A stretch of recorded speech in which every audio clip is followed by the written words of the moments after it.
The story of Western Europe is both fascinating and tragic. For good and for ill, it has affected every corner of this planet. Now, it's one thing to read its history. It's another to watch it come alive. To see through the eyes of those that lived it, and to envision a different time and place. Imagine looking over the rooftops of an industrial city, smokestacks of progress propelling us into the world we know. Living in colonial America, watching ships sail into a tent city, revolution in the air. Strolling across the bridges of Paris, a city flourishing during the reign of the Sun King.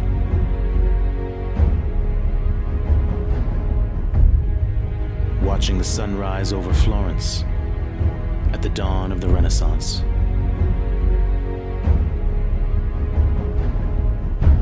Imagine sailing down the Thames when the Tower of London dominated the skyline. Experience the hustle and bustle of the markets of 10th century Jerusalem in the shadow of the Dome of the Rock.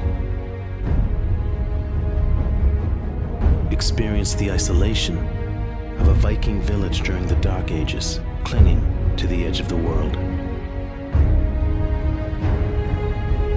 Imagine standing atop the lighthouse of Alexandria, looking out over the sea at the twilight of classical antiquity. Living in the Eternal City at the height of the Roman Empire. Imagine Rome, a city that rose to dominate the Mediterranean world, crushing all resistance no matter how brilliant or daring were their enemies.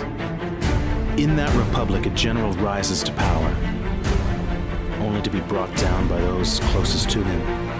And in the ensuing civil war, an empire is born.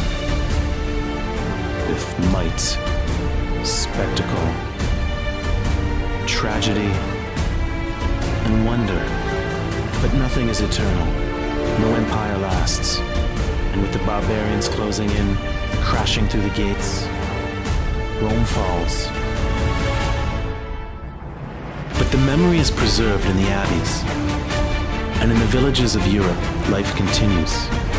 New cultures, new peoples on the rise. And from the north, a cold wind blows, and with it come raiders. Fearless and deadly. Kingdoms rise and fall. Life endures. Thrives. And common people will create breathtaking structures that will be the wonder of their age. Religion will dominate, pushing civilizations towards epic confrontations, apocalyptic battles. It would be an age of oppression, war, plague, hope, and then a spark, a vision of beauty.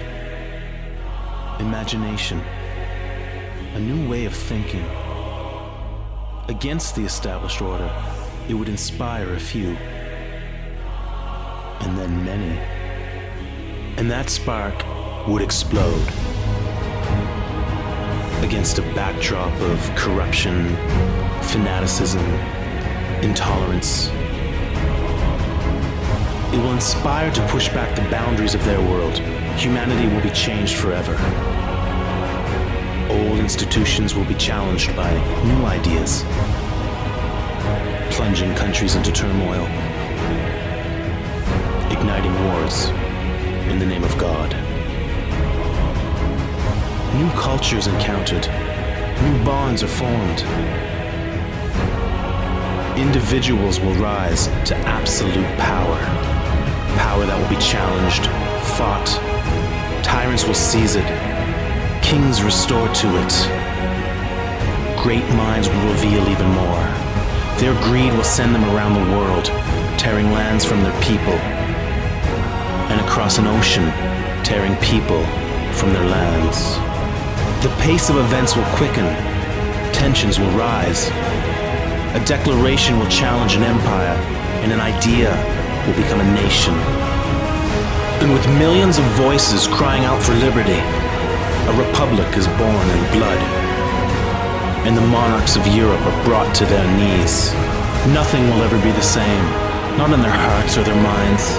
Their zeal will push them too far, dominating what isn't theirs. Propelled into the modern world, driven by industry and innovation, Europe will rise to the pinnacle of its power, and with fever and arrogance, bluster and pride, with the blood of their innocence.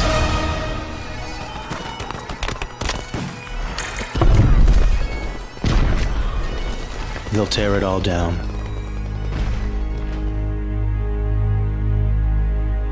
And a new world order will rise.